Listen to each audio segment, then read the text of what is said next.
Meg on the horns of a dilemma.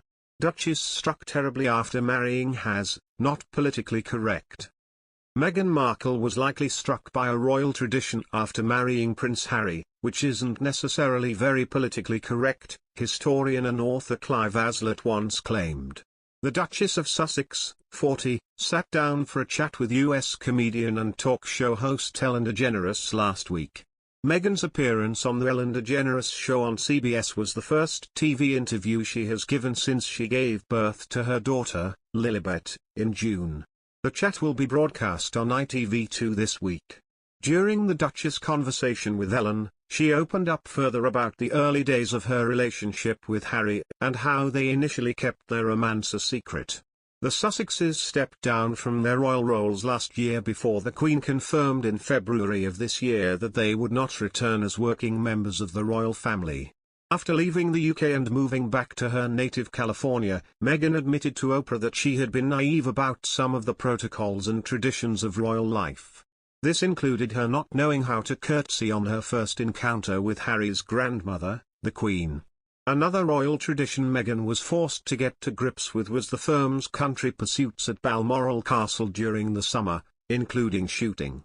Meghan may have deemed the royal pastime not politically correct, the former editor of Country Life magazine Clive Aslett claimed in an Unearthed interview. The expert shared his thoughts for the 2018 documentary series, The Royal Wives of Windsor, on Netflix. In episode 1, he said, "If you're coming from a different culture, California, for example, I think that what might strike you is that it isn't necessarily very politically correct. Here are people and their role is to kill something because they enjoy it. Of course, that's a question for many people." The documentary looked at shooting as part of the so-called Balmoral test, which is a kind of unofficial royal initiation at the Queen's Aberdeenshire estate. From Wallis Simpson to Prime Minister Boris Johnson, Balmoral has proved a challenging place for non-royals over the years. Princess Diana was said to have passed the Balmoral test with ease, which was attributed to her aristocratic background. However, despite her apparent success, the Princess of Wales later claimed that Balmoral had a negative atmosphere.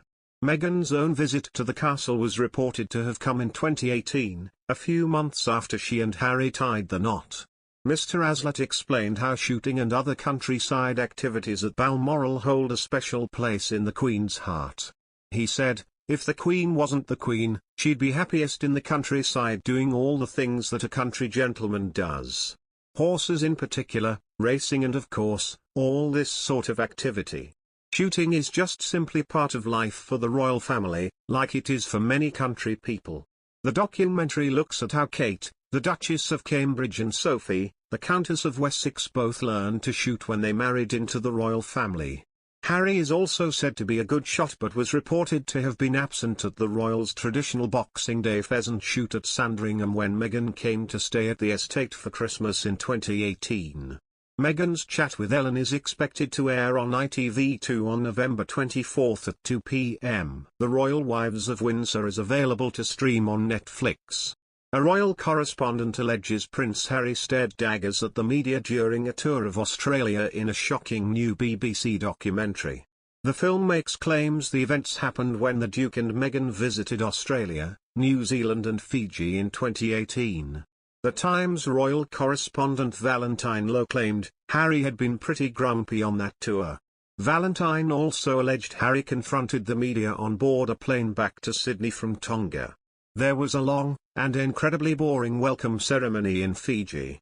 And it was very interesting watching them both, because Meghan was sitting just absolutely perfect on a little throne, Harry was just glowering.